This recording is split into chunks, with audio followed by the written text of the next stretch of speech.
우리 같이 오늘 하나님 말씀 볼까요?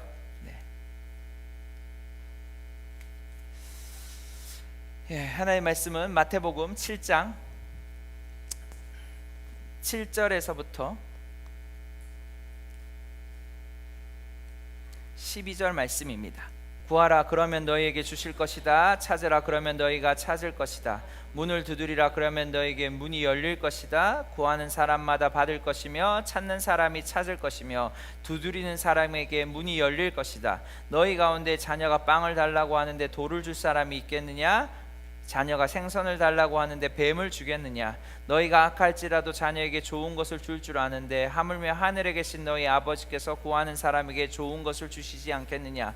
그러므로 모든 일에 내가 대접받고 싶은 만큼 남을 대접하여라. 이것이 바로 율법과 예언서에서 말하는 것이다. 아멘. 우리 계속해서 이 문화를 만드는 사람, 여러분, 우리가 말하는 문화는 하나님의 나라의 문화고 할렐루야, 부흥의 문화고 할렐루야, 개혁의 문화입니다. 우리 모두는 그러한 책임이 있는 사람들이에요. 그러니까 성경 4장부터 9장 35절까지, 사실 9장 38절인가요? 37절까지 이 어떤 한 주제를 가지고 이야기하는 거예요. 지금 사실은 마태가. 그래서 하나님의 나라라는 주제를 가지고 얘기하고, 그래서 우리가 그 이야기들을 계속해서 지금 나누고 있습니다. 오늘 하면 벌써 12번째 시간인데 이제 거의 이제 마지막까지 오고 있어요. 우리가 우리의 문화를 만들 때 중요한 것 중에 하나가 바로 12절, 모든 일에 네가 대접받고 싶은 만큼 남을 대접하여라. 이것이 바로 율법과 예언서에서 말하는 것이다. 자, 먼저 이 본문을 이해하기 전에 우리가 한 두 사람을 소개하면서 제가 이 본문을 설명하고 싶은데요. 여러분, 엘리야 선지자가 그의 그 영적인 아들 엘리사에게 그의 겉옷을 주죠. 그리고 엘리사는 엘리야보다 더 큰 능력들을 행하게 됩니다. 자, 그런데 엘리사가 자주 들렸던 곳이 있어요. 그곳 아십니까? 자주 들렸던 곳. 그래서 자주 들려서 그 자주 들린 곳에서 한 가부가 아니죠, 죄송해요, 한 부자 귀부인이 그 엘리사를 잘 섬깁니다. 그런데 어느 날 이렇게 엘리사가 그 집을 잘 들리니까 어떤 여행 가운데 어떤 사역 가운데 막 들렸겠죠. 잘 들리니까 이제 먹는 거로 막 대접하는 것들 좋지만, 이제 그 기부인이, 그 부자 여인이 생각을 하는 거예요. 자기 남편에게 이렇게 말하는 거죠.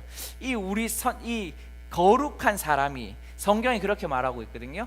거룩한 하나님의 사람이, 또는 하나님의 거룩한 사람이, 선지자라고 말하지 않습니다. 그거 왜 그런지 모르겠는데 저도 생각해 봐야 될 필요가 있는 것 같은데, 아무튼 하나님의 거룩한 사람이, 또는 거룩한 하나님의 사람이 우리 집에 자주 들리니까 우리가 이 사람을 위해서 좋은 방을 하나 마련합시다. 하룻밤이라도 묵을 수 있는, 편안하게 묵을 수 있는 방을 마련합시다 라고 그 남편에게 요청을 합니다. 그리고는 그 남편이 수긍을 해요. 그리고 어느 날 정말 그 좋은 방 한 칸에, 어떤 곳인지 모르겠지만 그 방에 잘 준비되어졌던, 그래서 거룩한 하나님의 사람을 잘 대접하기 위해서 만들어 놓은 방에 이제 오게 되는 거죠, 엘리사가. 그리고 그 엘리사가 이제 그 침대에 눕고 이렇게 생활하다 갑자기 뭔가 왔는가 봐요. 그래서 그 게하시에게 그 여인을 요청하게 되죠. 야, 너 뭐 필요하냐? 라고 물어요. 저는 다 필요 없습니다. 나라도 어렵고 힘든데 저는 그 일반 백성처럼 못 먹고 사는 것도 아니고 괜찮습니다. 이렇게 말을 해요. 그런데 다시 물어요. 게하시에게 묻거든요. 근데 그 게하시가 이렇게 대답을 하는 거죠. 저 여인이 지금 남편은 늙었고 저 여인은 지금 아이가 없습니다 라고 말을 해요. 그러면서 그 엘리사가 그 여인에게 뭐라고 말하죠? 너가 이맘때에 자녀를 낳을 거다. 자, 성경을 한번 볼까요? 자, 같이 봅시다. 열왕기하 4장 16절에서 17절 제가 한번 읽어보겠습니다. 엘리사가 말했습니다. 내년 이맘때쯤 당신이 아들을 품에 안게 될 것이요. 그러자 여인이 말했습니다. 하나님의 사람이여, 주의 여종을 속이지 마십시오. 그러나 여인은 임신했고 엘리사가 말한 그때가 되자 아들을 낳았습니다. 아멘. 여러분 한 여인, 이 여인은 수넴 여인이라고 말하거든요. 성경에는 이름도 나와 있지 않아요. 근데 이 여인이 이름도 나와 있지 않은 이 여인이 엘리사를 극진하게 섬깁니다. 그리고 극진하게 섬길 뿐만 아니라 자기의 방, 자기의 어떤 뭐 남아 있는 방인지 모르겠지만 그 방까지도 그 엘리사를 위해서 섬겨요. 그리고 그 여인이 지금 하나님으로부터 그가 인생에 생각해보지 못했던, 어쩌면 인생에서 나는 이거에 대한 축복이 없어 라고 생각했던 그것을 이 여인은 돌파하게 되거든요. 자, 한 사람을 더 소개시켜 드리고 싶어요. 어느 날 예수님께서 시험을 빠뜨리, 예수님을 시험에 빠뜨리게 하는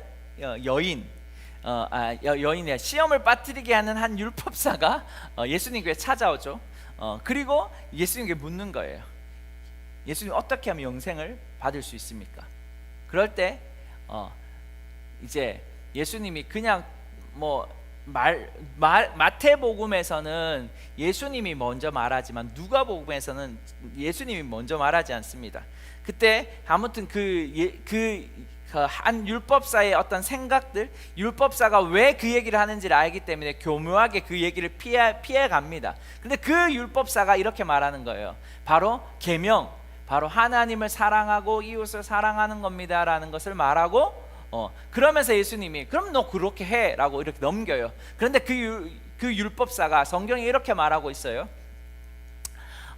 자기가 잘하고 있음을 드러내기 위해서, 자기가 지금 잘하고 있다라는 것을 알려주기 위해서 예수님께 이렇게 다시 묻는 거죠. 뭐라고 묻냐면, 그러면 누가 제 이웃입니까? 라고 물어요. 그러면서 나오는 예수님의 가장 일반 사람들도 알아요. 예수 믿지 않는 사람도 압니다. 바로 선한 사마리아 비유가 나오는 거예요. 자, 그때 예수님이 비유를 하시는데 한 사람이 예루살렘에서 여리고로 가다가 강도를 만나게 되고 거의 죽게 되는 상황까지 놓이게 되죠. 그런데 세 부류의 사람이 지나갑니다. 한 부류는 누구죠? 제사장이 지나가는데 그 거의 죽어가는 사람들을 피해서 반대쪽으로 지나갔다라고 말해요. 그리고 또 누가 지나가죠? 두 번째, 레위인이 지나갑니다. 레위인도 동일하게 그 거의 죽어가는 사람을 보면서 반대쪽으로 지나가요. 그런데 우리가 알고 있는 것처럼 선한 사마리아 비유처럼 사마리아인이 지나가는데 그 사마리아인이 어떻게 합니까? 그 강도 만난 사람, 거의 죽어가는 사람을 보면서 치유해주고, 그리고 여간에 맡겨서 이틀을 돌보다가 자기가 무슨 일이 있었는지 모르지만 그 일 때문에 바빠서 이 데나리온을 주면서 내가 와서 필요한 당신이 돌본 그것에 대한 더 많은 대가를 지불하겠습니다라고 말하고 길을 떠나고, 그러면서 예수님 말하죠. 누가 참된 이웃이냐, 누가 자비를 베풀었냐라고 말할 때 바로 사마리아인이라고 말합니다. 그런데 여러분, 우리가 아는 것처럼 여러분 대부분 들어보셨을 거예요. 이 제사장과 레위인들 핑계댈 게 있었어요. 왜죠? 제사장과 레위인은 거의 비슷하죠. 그런데 레위인이라고 제사장이 될 수 있는 상황은 아니에요. 제사장은 일반적으로 우리가 아는 것처럼 성전 안에서 하나님의 그 제사를 돕는 자들이었죠.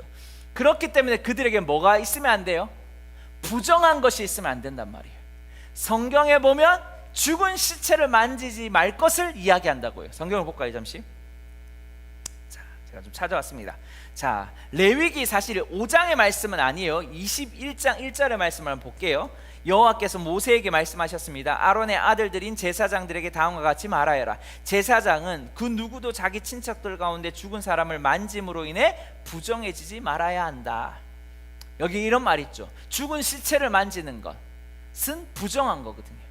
그러니까 제사장은 그걸 피해서 도망갔다라고 이야기한 거예요. 또 어떤 사람은, 어떤 학자들은 이렇게 말해요. 이건 그것도 있지만 두려움 때문에, 자기도 강도를 만날까봐 두려웠기 때문에 돌아갔다라고 이야기하거든요. 아무튼 자, 하나만 더 볼게요. 자, 에스겔서 44장 25절. 제사장은 죽은 사람 가까이에 가서 자기를 더럽히지 말 것이다. 아멘. 그러니까 제가 볼 때는 두려움 때문에 그럴 수 있지만 자기의 어떤 직무, 자기의 어떤 직책, 자기가 하나님으로부터 받았던 사명 때문에 어쩌면 만지지 않고 그냥 피해가지 않았을까라고 보는 것이죠. 그런데 여러분, 우리가 아는 걸 레위인들 있는데, 레위인들도 사실은 성전 안에서 성전의 기구를 섬기는 것은 아니었어요. 근데 성전과 관련된 대부분 일을 했었거든요. 그러니까 이 말씀과 거의 비슷하게 이들 또한 뭐예요? 죽은 사람, 죽은 시체를 만지지 말라라는 이 말씀 볼까요? 아까 5장 2절. 자, 혹은 어떤 사람이 부정한 것, 곧 들짐승의 시체나 부정한 가축의 시체나 부정한 곤충의 시체를 만졌다면 비록 모르고 한 일이라도 그는 부정해질 것이다. 그렇기에 그는 범죄한 것이다. 여기 범죄라는 말이 들어가죠. 그러니까 레위인 역시도 지금 죽어가는 이 사람을 외면하고 지나갈 수밖에 없는 거예요. 그런데 우리가 말한 이 자비를 베풀었던 선한 사마리아는 어떤 사람이죠? 유대인의 관점으로 봤을 땐 무엇과 같아요? 짐승과 같은 사람들이었고요. 죄인들이었거든요. 부정한 자들이었어요. 왜요? 여러분, 제가 이 얘기 엄청 많이 했어요. 보통 이스라엘 사람들은, 유대 사람들은 예루살렘에서 갈릴리로 갈 때 어디를 지나갑니까? 사마리아 땅을 지나가면 더 빨라요. 그런데 사마리아를 지나서 가죠. 돌아서 간단 말이에요. 왜 그럴까요? 사마리아 사람들은 유대 관점에서 부정한 자. 역사적으로 볼 때 북이스라엘과 남유다로 갈라지고 북이스라엘이 722년 멸망합니다. 아시리아를 통해. 그때 아시리아가 무슨 정책을 펼쳐요? 혼합 정책을 펼칩니다. 다시 말해서 그 피를 섞어버려요. 근데 유대민족은 바벨론을 통해서 586년, 587년에 바벨론을 멸망했을 때 혼합 정책을 펼치지 않았거든요. 피가 섞이지 않았단 말이에요. 그러니까 그들의 관점에서, 그들의 성경에서 관점에서 봤을 때 그들은 뭐한 사람이에요? 부정한 자, 이제 선민이 아니라는 거예요. 그런데 지금 그 선한 사람이, 사마리아인이 지금 그 말씀을 넘어서서 뭐 하는 거예요? 사람을 섬기는 거죠. 죽어가는 사람을 고쳐주고 그 죽어나는 사람을 위해서 대가를 지불하게 되죠. 성경은 그 다음 이야기가 나오지 않습니다. 그런데 성경은 우리에게 좋은 말을 던져요. 그게 뭐예요? 자비를 베푼 사람이라고 말하죠. 예수님은 그 사람을 향하여 자비를 베푼 자라고 이야기해요. 그러면서 그 율법사가 그 말을 했지만 이렇게 말을 하죠. 너도 동일하게 그와 같이 하라. 너도 동일하게 그와 같이 하라. 여러분, 이 말 때문에 예수 믿지 않는 사람들 또한 예수님을 믿는 사람들에게 이러한 관점으로 봅니다. 다시 말해서 율법적이고 또한 도덕적인 관점으로 성경을 바라본단 말이에요. 저는 오늘 이 시간 이 선한 사마리아인을 이야기하면서 여러분에게 도덕적인 관점으로 사람을 대하라는 말이 아닙니다. 도덕적인 관점으로 사람에게 친절을 베풀라는 말이 아닙니다. 그건 당연한 겁니다. 할렐루야. 제 말 따라오십니까? 우리는 도덕을 뛰어넘는 사람들이 되어야 되는 거죠. 자, 본문을 한번 넘어가 봅시다. 제가 아까 말했던 구하고 찾고 여는 것에 대한 열쇠의 그 키가 바로 뭐예요? 하나님과 나와의 관계라고 그랬어요. 근데 갑자기 12절에 그러므로 라는 말이 나와요. 저 볼까요? 다시 여기 12절에 그러므로 모든 일에 네가 대접받고 싶은 만큼 남을 대접하여라. 자, 여러분, 앞뒤 그러므로라는 말은 앞에 있는 말의 결론이거든요. 근데 앞에 있는 말이 뭐였죠? 구하고 찾고 두드리고 그리고 하나님이 너의 아빠고 좋은 것을 주시는 분이다. 그러므로 네가 대접받고 싶으면 대접하라. 사실 이 말은 문맥상으로 맞지 않는 말이거든요. 앞에는 지금 뭘 얘기하는 거죠? 구하고 찾고 두드리는 것, 뭐가 어떻게 받을지에 대한 열쇠를 이야기했는데 갑자기 대접받고 싶어? 그럼 대접해 라고 말하는 거예요. 전혀 지금 앞에 문맥이 맞지 않는 상황이에요. 그래서 학자들은 이 얘기에 대해서 여러 가지를 이야기합니다. 그래서 어떤 학자들은 이 앞에 문맥과 연결시키지 않아요. 그러니까 전혀 상관없는 이야기로 해석하는 학자들도 있어요.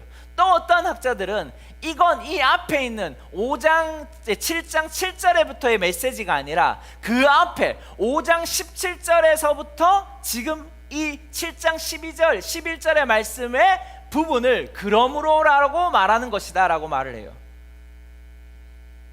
여러분은 어떻게 생각하는지 모르겠어요. 생각을 안 하실 수도 있고 한 번도 그렇게 생각하지 않고 읽을 수도 있어요. 뭐 상관없어요. 근데 여러분, 이 본문 자체 12절의 메시지는 뭐냐면 바로 황금률이라는 겁니다. 네가 이렇게 해주면 네가 이렇게 받을 거다라는 거죠. 네가 이렇게 할 때 너는 이렇게 될 거야 라는 거예요. 자, 그래서 원어로 풀면 이렇게 해요. 이 구절이 사람들이 너에게 해주기를 원하는 모든 것 너희도 그렇게 하라 라는, 이렇게 원어로 보면 이렇거든요. 근데 제가 이제부터 말하는 것은 이걸 그냥 어떤 단편적이고 어떤 조건적으로 해석하면 안 된다는 거죠. 다시 이야기할게요. 그러니까 이 부분이 어떤 학자가 말한 것처럼 따로 떼어져서 보면 안 된다. 그리고 이 부분을 황금률, 네가 이렇게 하면 이렇게 될 거다라는 어떤 조건적으로 해석하면 안 된다는 거예요. 그 부분이 틀렸다라는 말보다는 제가 볼 때는 우리가 지금 4장 23절에서 9장 37절 38절 이 말씀까지 이 본문을 보면 이 본문에서 말하는 게 뭐죠? 하나님의 나라에서 생각해야 되는 거죠. 하늘의 관점에서 생각해야 되는 거죠. 할렐루야. 지금 제 얘기 따라오십니까? 이게 정말 중요해요. 그러면서 앞구절을 연결해서 봐야 되는데, 앞구절에는 뭐였죠? 구하고 찾고 두드리는 열쇠를 이야기했어요. 그렇다면 그러므로 라는 말을 쓰면서 그 첫 번째 열쇠가 뭐였냐면 너와 하나님 아빠와의 관계의 열쇠였어요. 두 번째 열쇠는 그럼 뭐예요? 네가 구하고 찾고 두드릴 수 있는 것이 뭐냐면 바로 네가 어떻게 사람에게 대접하는가의 관점이라는 거죠. 제 얘기가 따라오시겠습니까? 첫 번째 해석은 우리가 전체적인 하나님의 나라의 관점, 하늘의 관점에서 해석되어야 돼요. 할렐루야.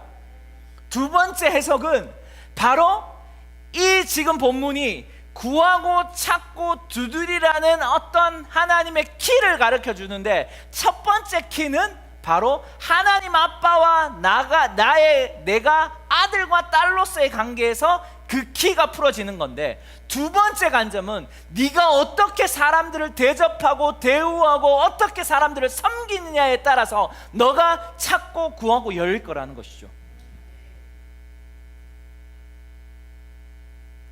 할렐루야. 어렵지 않죠? 지금 최대한 제가 쉽게 풀어주려고 노력하고 있습니다. 그런데 여러분, 이건 내가 이렇게 해서 이렇게 받을 거야 라는 조건적인 게 아니라 그랬어요. 네가 성경 본문은 그렇게 말하고 있어요. 그런데 우리가 이렇게 해서 이렇게 받는다는 관점이 아니라 전체적인 관점은 지금 뭐예요? 우리가 5장 1절에 기억해봐요. 5장 1절 뭐였어요?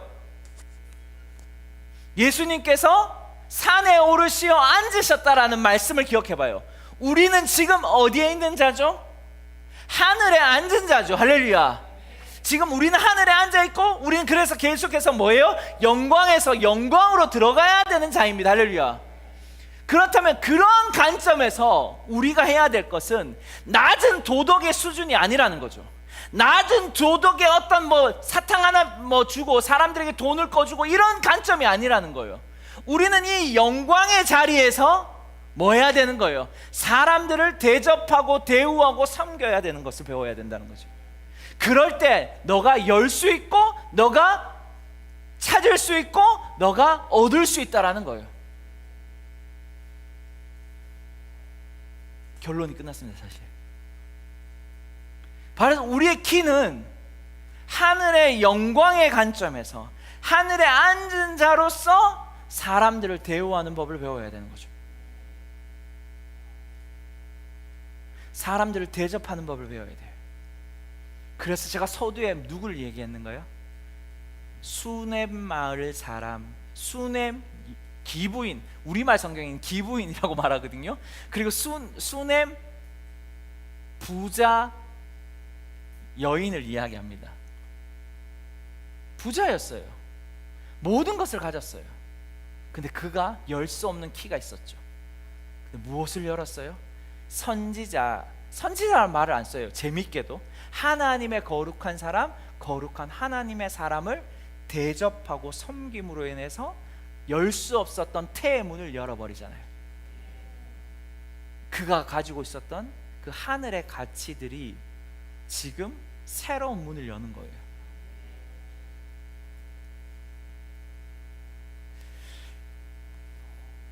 잘못하면 오늘 빨리 끝나겠는데 자, 제가 예전에 재정에 대한 이야기를 할 때 했던 얘기가 있어요. 그때 여러분 강의를 설교를 다 들어봤는지 모르겠지만 그때 했던 예화 중에 하나가 저도 사실 새로운 어떤 11조에 대한 관점을 봤던 것이 있거든요. 그 얘기를 한번 더 해드리고 싶어요. 그 크리스 밸런틴 목사님의 그 가난과 부유함, 그 다음에 주제 모르겠어요. 기억이 안 나요. 부유인가? 가난과 부유와 뭐 있어요. 그 책에 보면 이런 내용이 있습니다. 그 기억나시는 사람들이 있어요.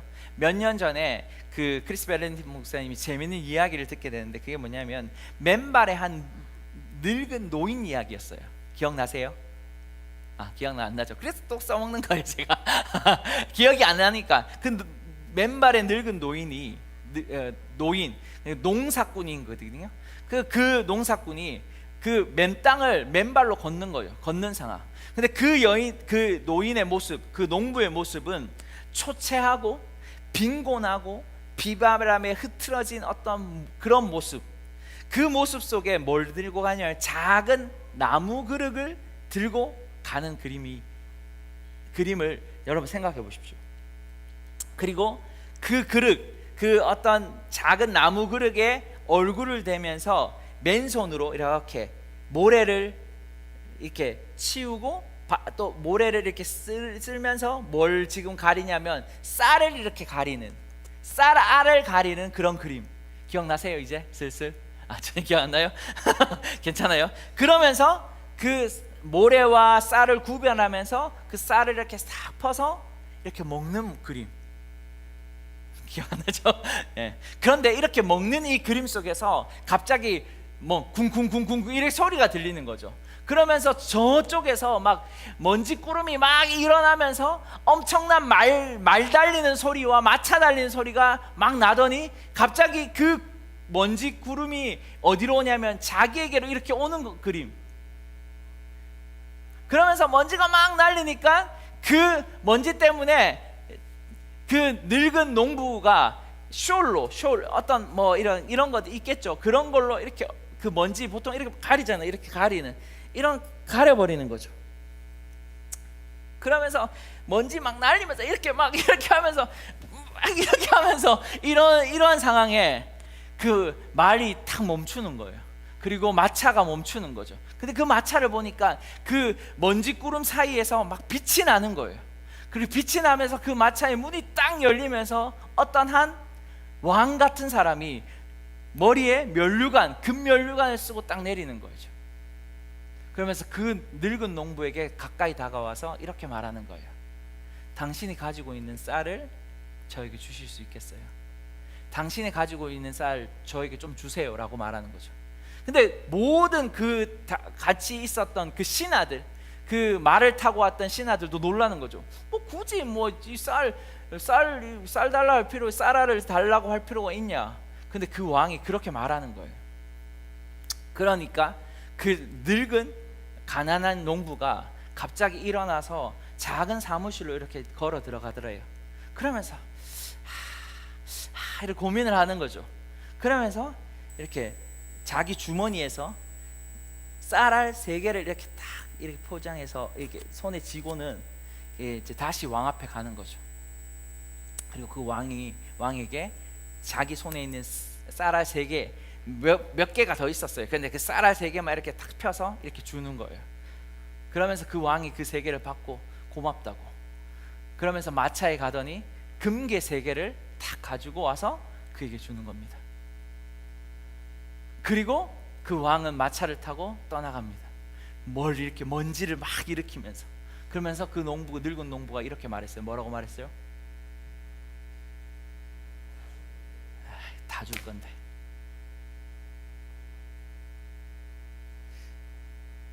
이걸 갖고 제가 11조 얘기했어요. 그 기억나세요? 우리가 하나님 앞에 드리는 11조는 뭐와 같다? 뿌리는, 씨앗을 뿌리는 씨앗과 같은 거예요 라고 얘기했어요. 근데 제가 왜 이 얘기를 했냐면, 우리가 사람들을 섬길 때, 우리가 사람들을 대할 때, 낮은 단계의 가난한 근성, 하나님 앞에서의 어떠한 가치들을 없는 사람들은 골라서 섬기는 거죠. 이렇게 보자리에서 써서 이렇게, 그러면서 조금 겨우겨우 이렇게 드리는 거죠. 힘겹게 드리는 거예요. 이게 바로 하늘에 있는 가치, 하늘에 있는 영광에서 영광으로 나아가는 자의 섬김이 아니라 바로 낮은 수준의 이웃이 되는 것 같은 거예요. 여러분이 어떻게 사람들을 대우하고 대접하고 섬기는지 모르겠어요.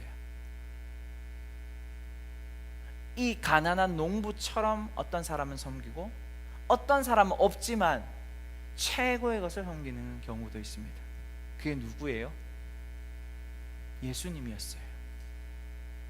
예수님이 옛날에 이런 말을 하셨죠. 죄송합니다.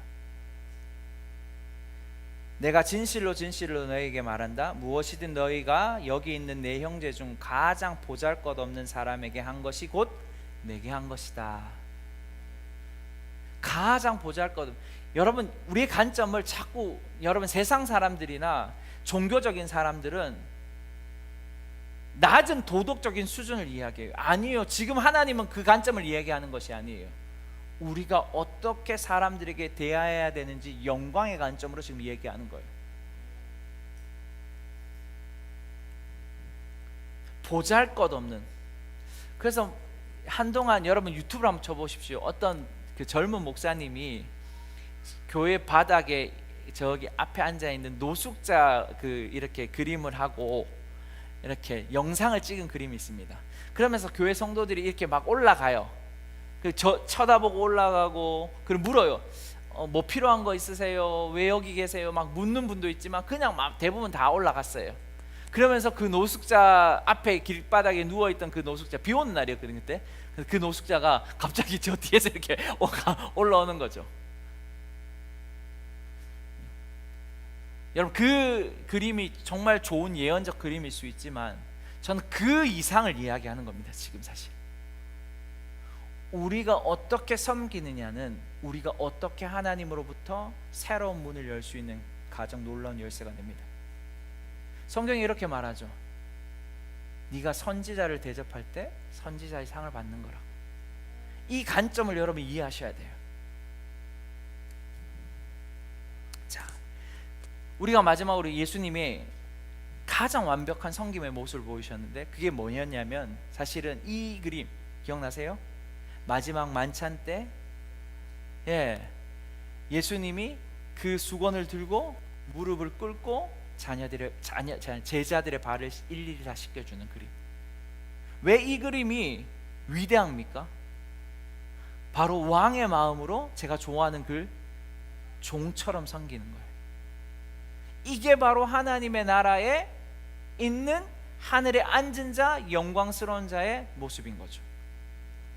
여러분 어떤 대적을 향해서든 어떤 악한 자를 향해서도 우리는 뭐 해야 돼요? 왕의 마음으로 종처럼 섬길 수 있느냐? 그것이 우리가 새로운 문을 여는 열쇠, 그것이 우리에게 보상이 되는 놀라운 키가 됩니다. 여러분 우리는, 어떤 분들은 뭐 자와 우를 이야기하면서 자에 대해서 엄청나게 비판하잖아요. 저는 그걸 또 옳지 않다고 생각합니다. 이제 거의 마쳤습니다. 자, 성경 한 구절 마지막 볼까요? 자, 요한복음 13장 4절 5절. 식탁에서 일어나 겉옷을 벗고 허리에 수건을 두르셨다. 그리고 나서 대야에 물을 담아다가 제자들의 발을 씻기시고 허리에 두른 수건으로 닦아주셨다. 왕의 마음을 가지고 종과 같은 태도로 섬기는 것. 여러분 종의 마음을 가지면 아까 뭐예요? 자기 것 가지고 세알려요. 계산해요. 그리고 왕에게 그걸 주죠. 우리 믿는 자, 더 리버 처치 식구들, 그리고 유튜브를 보는 분들에게 말하고 싶습니다. 한 여인이 최고의 것을 가지고 방을 준비했어요. 그럴 때 그 삶에 열 수 없었던 문들을 열었던 것처럼 우리가 하늘의 관점으로, 우리가 하늘에 앉은 자로, 영광에서 영광으로 나아가는 자로, 우리가 한 소자 하나에게 물을 대접할 때 어떤 일이 일어나겠습니까? 저와 저희 교회가 그렇게 했으면 좋겠어요. 저희 교회 예전엔 가난한 사람들 한두 번씩 왔거든요. 근데 요즘 잘 안 오더라고요. 그래서 제가 했던 게 있어요. 지금도 제가 꼽아놨는데 1년째 아무도 안 와가지고 그 돈을 찾아가는 사람이 없습니다. 그게 뭐냐면 제 달력 그 사이에 보면 10,000원을 준비해놨어요. 봉투 10,000원. 가난한 자, 돈이 필요한 자들에게 주기 위해서. 왜 제가 누구한테 이걸 배웠는지 아십니까? 우리 예전에 어떤 한 목사님이 가난한 자 오면 그냥 보내지 않았어요. 30,000원, 50,000원 이렇게 주는 거예요. 이 사람들이 이걸 돈을 가지고 어떻게 쓸지 알아요. 술을 마실지도 알아요. 그래서 멀리 있는 사람들 또한 소문을 듣고 오는 거예요. 근데 목사님이 그렇게 보내지 않더라고요. 근데 놀라운 것은 그 목사님의 삶에 부족함이 없다는 걸 제가 봤어요. 그 교회가 큰 교회가 아니에요. 여러분, 이 큰 교회는 가난한 사람들 어떻게 주는지 아십니까? 제가 큰 교회에 있어봤자 그렇게 큰 교회도 아니었어요. 근데 항상 500원씩 준비해요. 500원 라면 하나. 노숙자 오면 분명히 이 사람 돈 하는 거 알거든요. 그러니까 500원밖에 안 주는 거예요. 여러분, 무엇이 하늘의 관점이라고 생각합니까? 이 사람이 이걸 갖고 술을 마시든 뭐라든 중요한 거 아니에요. 우리가 해야 될 것은 하나님의 나라의 관점으로, 하나님의 나라에 앉은 자로, 영광에서 영광에 나아가는 자로, 작은 소자에게 최고의 것을 대접하고 대우하고 섬길 때 하나님은 우리에게 놀라운 새로운 문을 열 수 있는 키를 주시는 겁니다. 여러분, 우리 교회가 그렇게 했으면 좋겠습니다. 반주해 주세요.